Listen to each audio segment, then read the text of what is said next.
Hello, I'm Elisabeth, an obsessive backyard gardener who might be able to offer you a couple of tips. And I'm Keith, a landscape consultant, and I'm also passionate about gardening.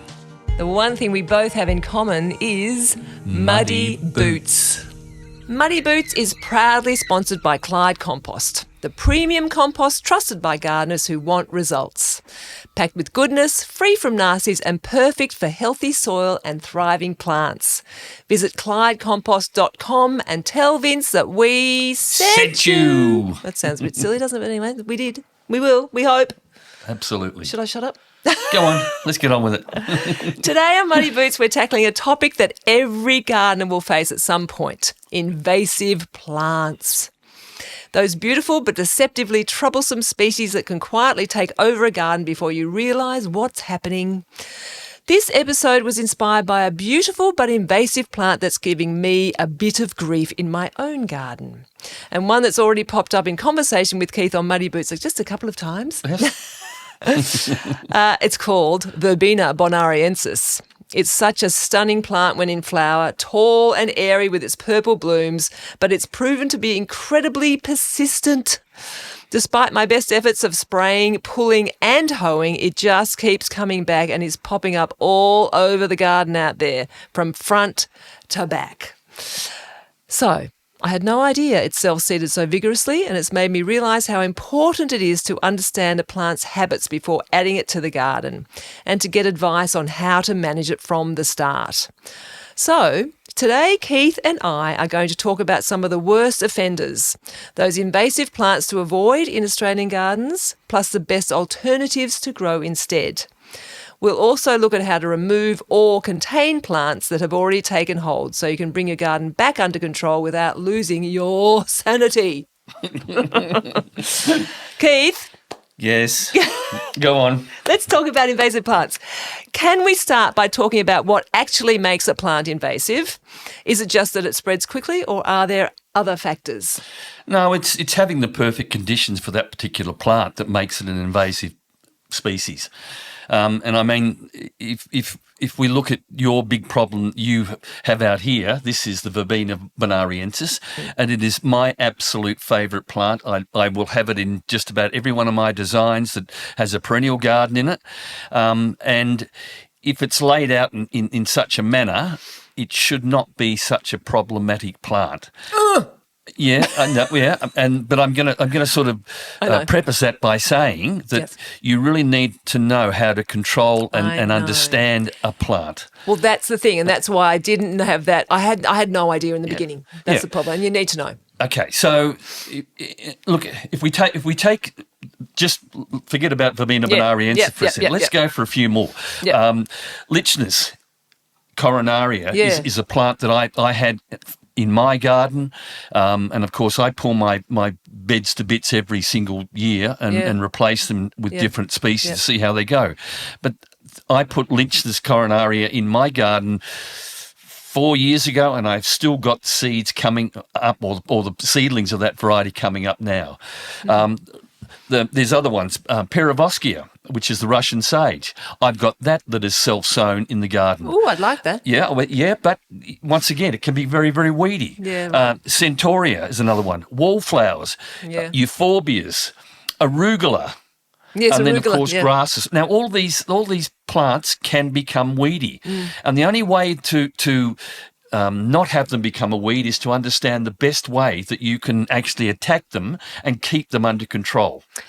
You've just mentioned the ones that you've just mentioned. I understand that, but I feel like the verbena just seems to be. It jumps, it flies, it goes a bit, or the birds pick it up. The other ones I know that because I know with the grasses that they do as well, but they're sort of containable to a degree. So the biggest problem that you're experiencing in your garden at the moment with Verbena bonariensis is the fact that you have allowed it to go too far to the stage of being able to set those seeds. So the seed heads have come and they've gone through that process of being pollinated right to the stage where they become spready and weedy. So the way that you've got to control those in your situation is not to go and become curative or preventative in your manner of control of those plants, but to go out there and say, okay, these plants are coming, these heads are coming to the stage where they are at that weedy stage, and therefore they need to be removed. Yes, so I know that now. and here is the upshot of that. If you wait until those flower heads have gone through to middle to late summer, and then you go out there and you cut them off and compost them, you should then get another blush of heads coming through. All the way, that'll carry those from autumn all the way into winter. And then they need to be also cut before they actually get to the stage of getting seedy. So it's a matter of knowing what time, because I mean, how can you tell with the actual flower? Well, it's because I can see it now. You behave out there. You can see them out there now. Okay, so each one of those heads is going to triple in size than what they currently at, and when they get to that big stage, then you need to go out there and just remove them. So, just take the head. You can take the heads out, or you can take the whole cane off. Yeah, okay. And do it that way. Okay. So I've got other ways that can control it, but let's rock and roll. Okay. Well, I'm trying to get back to the questions now. So it is such a beautiful plant, but it's clearly not behaving. Why does it spread so easily? Is it because the pollination, or is it because the birds are picking it up? What is it? No, it's once they're pollinated and they get to the stage where they're going to set seeds, the seeds will actually either blow off in the wind or they'll drop. Depending on what's happening at that particular stage. Yep. So that's where you need to understand what's happening with your plants. Okay. And this is a lesson in gardening. I know. You know, well, that's exactly right. It's about education. It is. It's being all educated, about education. And that's what we're here for. Yep. So I mean, if you look at the negative side of things,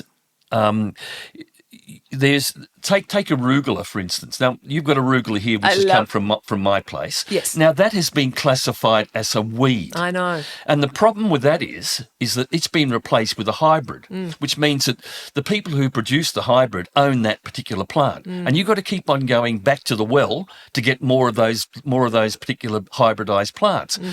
This can be weedy and seedy and cause problems. But if you understand that, then you take the flower heads off and let the plant keep on growing and producing. So when you go out there to harvest some leaves to put in your salad, take the seed heads off. Yep, the little yellow seed heads, yes, little yellow flowers. Because the difference between that arugula out there and the hybrid is chalk and cheese in terms of flavour. Flavour, exactly, exactly. And I don't mind that. I don't mind a bit of it because I absolutely love it. So I don't mind that self-seeding, but I will now that I know, I will keep control of it. But it's a bit different to my lovely friend Verbena. And that's the other side of things. The other plants that I've actually mentioned, apart from the Pyrovoskia, which is now no longer Pyrovoskia, it's now Salvia yangii. Yes. God knows why. Yes. But euphorbias can be very, very weedy, and in certain situations, particularly in the country, they can be a real problem. Right. But the varieties that I suggest in my designs are all hybrid forms of those. So they're either going to have sterile seeds or not be a problem at all in the garden. So think about hybridizing. The Verbena bonariensis. Well, there are hybrids of that. Yes, but not that specific. They're not going to look anything like that. They're going to be small, dwarf, dotty-looking things in the garden bed. Yes.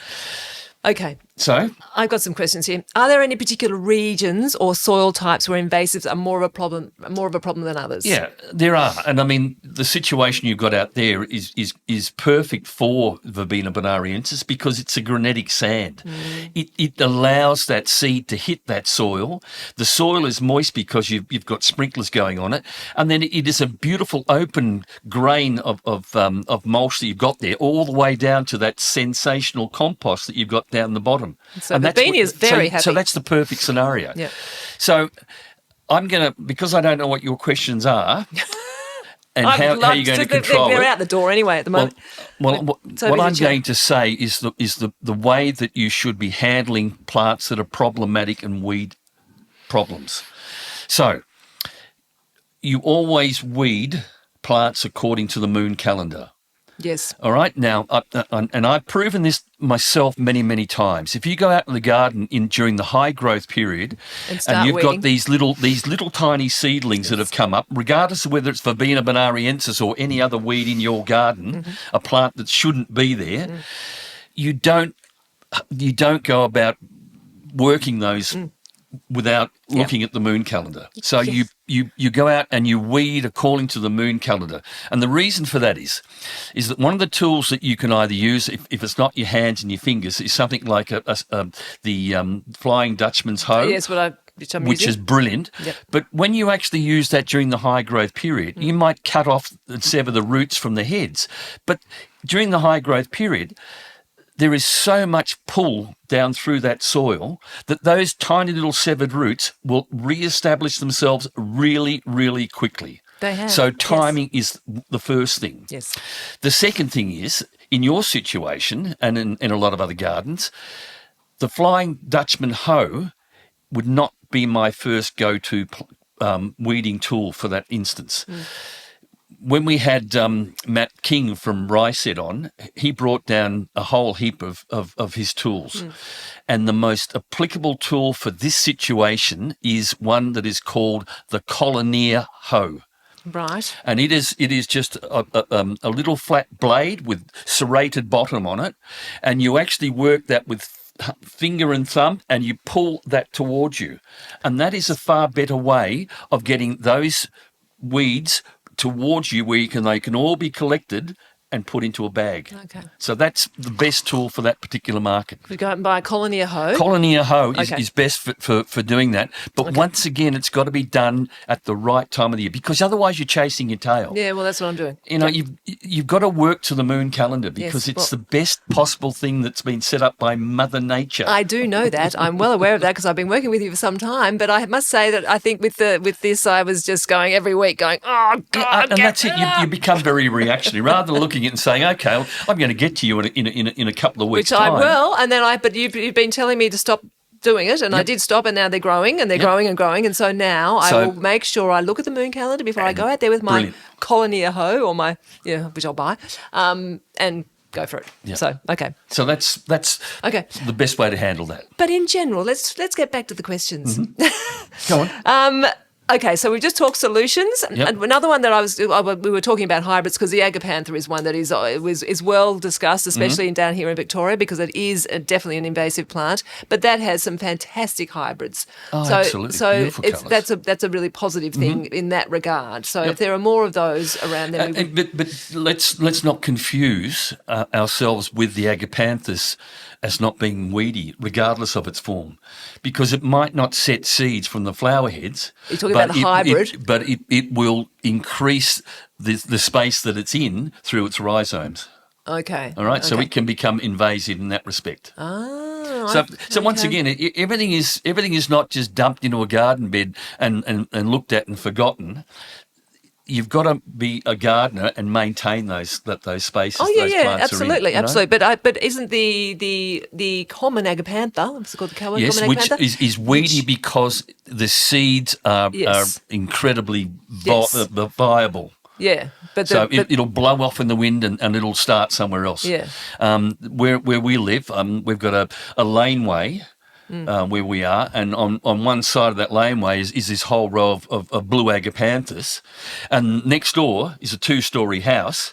And if I looked up in the gutter in that 2-story house, there's a blue agapanthus in the gutter, and that's going to be really problematic at some stage. I've seen that in a couple of houses. Yes. So they are renowned as being one of the worst varieties, but the hybrids, although the seeds are sterile, the actual plants are not. And that's how they can multiply. Okay, all right. So what are some red flags to look out for when buying plants to avoid bringing an invasive one home? Look, that's a very, very difficult question to answer. It's about education again. It is education, but it's trialling those plants in your own space. As I said, I have my trial garden out the front, and I have found plants that I have planted years ago that are still in that garden. In seedling form from viable seeds. So the only way you can work that out is to trial a plant and just see just what happens with it. And then of course you've got the other scenario. That I've got a client up in St Kilda East, for instance. And he has a whole bed of the Lichnus coronaria, but he has the pink form of that. I had the white form. And in his garden, that plant is contained. It's still an open pollinated variety, but it is contained in his garden. But down in my garden, it's a weed. So it's just going to depend, and you just got to be mindful and look at your garden and just see how it all works. Yeah. Okay. One of the worst weeds are weeds that can actually the actual seed can be picked up by a bird, and then pooped out somewhere. That's right, exactly. And if we think about the worst weeds, blackberries. However, when you have the right blackberry in your garden, for instance, and Waldo is the one I'm talking about, which is thornless, it has a beautiful big berry on it, that is not problematic in terms of weed species. Okay. So it's all going to depend on where you actually live. Yeah. It's reminding me of the acanthus mollis, bear's Oh, britches. my God, yeah, absolutely. What a hideous thing that is. Well, look, the flowers are divine, but it's it's almost compared to this. But the Audio Verbena was manageable because I had it in my old garden, and it was just a matter of you just had to really just keep it. But it was contained to one particular area, but you just couldn't get rid of it. No, that's right. So you could sort of contain it. But anyway. But there are other varieties of that will do the same thing. But acanthus mollis, for instance, which you was just mentioning, but there's spinulosa, acanthus spinulosa, right, which is nowhere near as weedy as that. I can remember my uncle.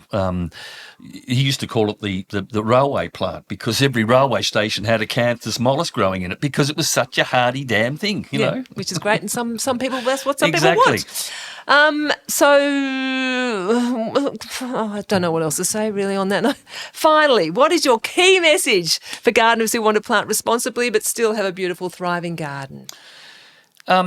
Just management is the key. It is just management, and I can't emphasise that. What I've said before is work the garden according to the moon calendar because you're working with the garden rather than against it. I've got a bit of work to do to go out there with it. You have, and on the you're right going to day. have to look at your moon calendar and go out there and do that. You can use sprays, if it's really, really problematic. I've tried the Firehawk. Firehawk, but maybe I did in the wrong. Maybe you need to be looking at spraying on that moon calendar because it's actually on there. Right. Okay. Let's close it up, shall we? We will. I could talk about this forever, but I better stop. Dealing with invasive plants can be very frustrating. But as with so many things in gardening, it's all part of the learning process.